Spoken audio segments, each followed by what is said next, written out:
Hello दोस्तों, क्या हाल चाल है। Welcome back to all of you. मैं हूं आपका करियर कैप्टन। बच्चों, अगर आप लॉ की प्रिपरेशन करना चाहते हैं, लॉ में अपना करियर बनाना चाहते हैं, तो आपके पास क्लार्ट के अलावा एक बहुत बेहतरीन ऑप्शन है जो कि एलिट एग्जाम है। एलिट एग्जाम हमारा एनएलयू दिल्ली के लिए कंडक्ट होता है। आइए इस एग्जाम के बारे में हर एक पॉइंट को आज आप समझते हैं, समझाता हूं आपको बच्चों, क्योंकि तभी जानेंगे तभी बेटर प्रिपरेशन कर पाएंगे, बेटर डिसीजन ले पाएंगे। तो एलिट एग्जाम क्या है, कैसे मिलता है, कैसे क्या क्या सब्जेक्ट्स आते हैं, कौन सा कॉलेज मिलेगा, हर एक छोटा बड़ा पॉइंट जो आपके नॉलेज में होना चाहिए वो मैं आज आपके सामने रखने जा रहा हूं इस सेशन के अंदर। आइए स्टार्ट करते हैं दोस्तों, सीधे आपको फैक्ट पे ले चलता हूं क्या होने वाला है elite exam.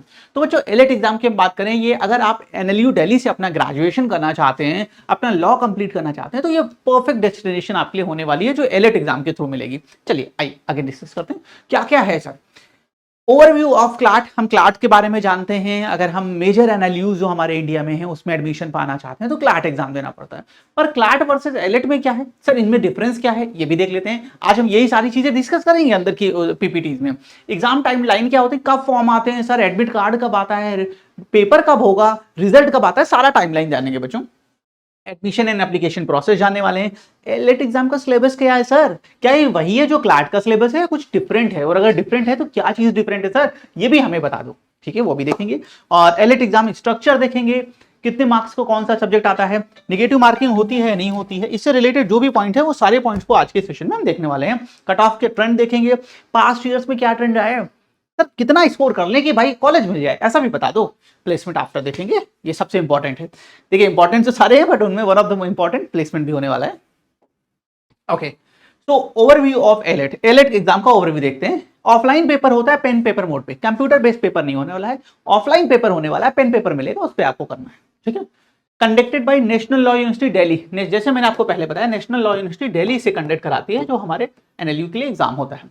Admission UG PG and PhD, अगर आप यूजी पीजी करना चाहते हैं, पीएचडी भी करना चाहते हैं अपना लॉ कोर्स में, तो आप एनएलयू दिल्ली के लिए एलिट एग्जाम भर सकते हो। नेक्स्ट, अब कुछ और बहुत बेसिक डिटेलिंग है, ये काफी इंपॉर्टेंट है बच्चों, इसको जरा ध्यान से सुनिएगा। सबसे पहले full form common law admission test, CLAT का कहते हैं। अगर मैं डिफरेंसेस देख लूं सर, आप एक बार ये भी बता दो दोनों में डिफरेंस क्या है। हम तो क्लाट की कर रहे थे सर, एलिट क्या है, क्यों करना चाहिए, या हम एलिट की कर रहे थे, क्लाट क्यों देखना चाहिए, डिफरेंस बता देते हैं। कॉमन लॉ एडमिशन टेस्ट है, all India law entrance exam test है। कंडक्टिंग बॉडी आपको पता है ये भी एनएलयू करा रहा है, ये तो है ही है बेटा, कंसोर्शियम ऑफ एनएलयू, ये नेशनल लॉ यूनिवर्सिटी दिल्ली करा रहा है। Admission of 22 NLUs and other affiliated college, कुछ एफिलिएटेड कॉलेज भी हैं जो क्लाट के थ्रू डायरेक्ट एडमिशन देते हैं बच्चों। इसके अलावा अगर हम यहां बात करते हैं, एनएलयू दिल्ली सिंगल है, अकेला है पर वैल्यूएबल है, इस चीज का ध्यान रखिएगा। बीए एलएलबी ऑनर्स एलएलएम का कोर्स है, BA LLB honours LLM PhD का कोर्स भी होने वाला है। तो दोस्तों हम देखते हैं दोनों के दोनों पेपर हमारे ऑफलाइन मोड पे होते हैं, पेन पेपर मोड पे होने वाले हैं। नंबर ऑफ क्वेश्चन यूजी में 120 क्वेश्चन, 120 क्वेश्चन यहाँ आपको मिलते हैं बेटा, यहाँ पे हमें 150 क्वेश्चन मिलते हैं। एलिट में क्वेश्चन 30 ज्यादा हैं, इस बात का ध्यान रखिएगा। बट एक बहुत बड़ा डिफरेंस है पैसेज, जो आगे मैं आपको समझाऊंगा। पैसेज स्ट्रक्चर, इंग्लिश आता है सर, करंट अफेयर आता है, लीगल आता है, लॉजिकल आता है, क्यूटी आता है। Sir English, GK, current affair, logical, reasoning सब सेम है। मतलब काफी हद तक देखें तो सिलेबस वाइज डिफरेंस नहीं है। जैसे मैंने पहले कहा, सिलेबस वाइज डिफरेंस नहीं है। डिफरेंस कहां पे आता है, passage structure, one line structure, इसमें डिफरेंस आता है। 2 आवर्स का है, 1 आवर 30 मिनट्स का होने वाला है। कुछ और चीजें देख लेते हैं सर। 7 अगस्त को एप्लीकेशन स्टार्ट होता है अगर हम एलिट की बात करते हैं। 10 नवंबर तक एप्लीकेशन क्लोज डेट है। इसके बीच में आप कभी भी फॉर्म भर सको, लेकिन जल्दी भरना, लेट नहीं करना है, आखिरी दिन का इंतजार, खतरों के खिलाड़ी नहीं बनना यहाँ पे। ठीक है, 14th ऑफ दिसंबर संडे को एग्जाम आपका होने वाला है, और ऑफिशियल नोटिफिकेशन का लिंक भी आपके सामने लगा है बच्चों। यहाँ पे सारी डिटेलिंग आप देख सकते हो, पढ़ सकते हो, समझ सकते हो। वैसे वो सारी चीजें मैंने ऑलरेडी आपके सामने रख दी। नेक्स्ट, एडमिशन और एप्लीकेशन प्रोसेस को थोड़ा और डिटेल में देख लेते हैं। Register on national law university Delhi .in, fill form pay, अब यहाँ पे आपको फॉर्म, इस वेबसाइट पे जाके आपको फॉर्म फिल करना है, फीस पे करनी है, कुछ डॉक्यूमेंट सबमिट करने होंगे, photo, sign, other additional document, वो सबमिट कर दो, फॉर्म फिल हो जाएगा।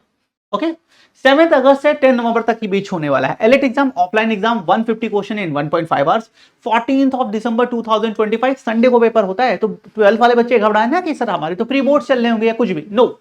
इसको यहाँ पे रिजल्ट में क्या है, स्कोर कार्ड आएगा, रैंक लिस्ट आएगी, लास्ट डेट दिसंबर 2025 में आपका इसका रिजल्ट आएगा। Counselling registration, register and selected preference for BLLB honours के लिए आप यहाँ पे सीट एनएलयू दिल्ली में रजिस्टर करोगे। जनवरी 2026 तक आप रजिस्टर कर सकते हैं। ये प्रपोज डेट है, ऐसा ही होता है, ये प्रपोज डेट है, कुछ थोड़ा बहुत आगे पीछे हो सकता है। मेरिट बेस्ड अलॉटमेंट होता है, मल्टीपल राउंड। जनवरी फरवरी में इसके टाइमलाइन आती है, जब आपके अलॉटमेंट होंगे बेटा आप अलॉट कर सकते हो, भर सकते हो। Admission and fee payment, report to NLU Delhi, pay fees. अब आपको एनएलयू दिल्ली जाना है, फीस पे करनी है और डॉक्यूमेंट वेरिफिकेशन करना है। कॉलेज जाना है, फीस पे करेंगे, डॉक्यूमेंट वेरीफाई करा देंगे। ये मार्च अप्रैल के आसपास होने लगता है, ये टाइमलाइन है, ये डेट से जब ये सारी चीजें होंगी। और आपका एकेडमिक सेशन स्टार्ट की बात है, यूजी पीजी का जो सेशन है वो स्टार्ट होता है जुलाई 2026 के आसपास। जैसे मैंने बताया ये प्रपोज डेट है, थोड़ा बहुत इनमें आगे पीछे पॉसिबिलिटी हमेशा रहती है बच्चों, बट ये टाइम फ्रेम होने वाला। फॉर्म आपको यहाँ पे मिलेगा, एग्जाम यहाँ पे होगा, रिजल्ट ऐसा है, सारी चीजें आपके सामने मेंशन कर दी। ओके, अब सिलेबस को देख लेते हैं। इंग्लिश लैंग्वेज की अगर हम सिलेबस की बात करते हैं, जो हमारे क्लाट और एलएट दोनों के लिए बहुत इंपॉर्टेंट सेगमेंट है बेटा। कॉम्प्रिहेंशन, पैसेजेस है, इंटरफेरेंस है, क्वेश्चंस है, वोकैब्स आते हैं, ग्रामर के पोर्शन आपके यहाँ आने वाले हैं। ओके, स्किल क्या होनी चाहिए? रीडिंग आपकी स्किल्स को चेक करते हैं, इंटरप्रिटेशन को, लैंग्वेजेस को, यूजेस को, मतलब लैंग्वेज क्या यूज कर रहे हैं, आपकी स्किल इंटरफेरेंस की कैसी है, इन सारी चीजों को कहीं ना कहीं वो देखते हैं। करंट अफेयर की बात करते हैं, national and international event, awards, government, sport, static GK, awareness, fact है और अंडरस्टैंडिंग है, कॉन्सेप्ट की अंडरस्टैंडिंग है। मतलब जीके की अगर आप करंट अफेयर के पॉइंट से बात करते हैं तो ये कहीं का मेजर एरिया है जहां से क्वेश्चंस फ्रेम होते आए हैं बेटा। ओके, नेक्स्ट है लॉजिकल रीजनिंग में क्रिटिकल रीजनिंग आती है, analogy, series, syllogism, puzzle, assumption, argument. ये कुछ मेजर टॉपिक हैं बेटा जो हमारे क्वेश्चंस में आते हैं अगर हम लॉजिकल रीजनिंग की बात करते हैं, और ये सब क्लैट में भी है, कुछ ऐसा डिफरेंस तो है नहीं। लॉजिकल थिंकिंग, आर्गुमेंट, आपकी लॉजिकल थिंकिंग कैपेबिलिटी, आपकी आर्गुमेंट थिंकिंग और रीजनिंग के पोर्शंस को कहीं ना कहीं यहाँ पे चेक करते हैं। पेपर में यही सारी चीजें आपकी बेटा टेस्ट की जाती हैं। ओके ओके, एग्जाम स्ट्रक्चर देख लीजिए। अगर मैं सब्जेक्ट वाइज बताऊं तो इंग्लिश लैंग्वेज के 50 क्वेश्चंस आपको देखने वाले हैं, 33% वेटेज है। मैंने बोला ना, क्लैट के लिए भी इंपॉर्टेंट, एलेट के लिए भी इंपॉर्टेंट। +1 मार्क्स मिलेगा, -0.25 की नेगेटिव मार्किंग है, टोटल 50 मार्क्स का होने वाला है। कॉम्प्रिहेंशन बेस्ड एमसीक्यू होते हैं, जैसे कॉम्प्रिहेंशन बेस्ड एमसीक्यू यहाँ आएंगे। सेक्शन में करंट अफेयर 30 क्वेश्चंस आते हैं, 20% वेटेज है, सेम मार्किंग पैटर्न है, 30 मार्क्स का है। Fact based MCQ, question fact based पूछते हैं, ये कब हुआ ऐसा करके कुछ डेट वाइज पूछते हैं। लॉजिकल 70 मेजर एरिया 70 क्वेश्चंस आते हैं, 47% ऑफ द वेटेज है, +1 -2 सेम पैटर्न है, 70 मार्क्स का है। एनालिटिकल एमसीक्यू बहुत मेजर वेटेज। अगर आप एलेट देख रहे हो तो जो सबसे बड़ा डिफरेंस क्लैट और एलेट में आपको देखने को मिलेगा वो यहीं से मिलेगा, लॉजिकल रीजनिंग से। 150 questions, 100%, 150 marks. Cut off trend देख लेते हैं, सर कट ऑफ ट्रेंड बता दो। 2024, 24, 23, 24, 25 का डेटा रखना। जर्नल 71.75 मार्क्स में रैंक 74 आ गई थी जर्नल कैंडिडेट की। आप समझते चलो।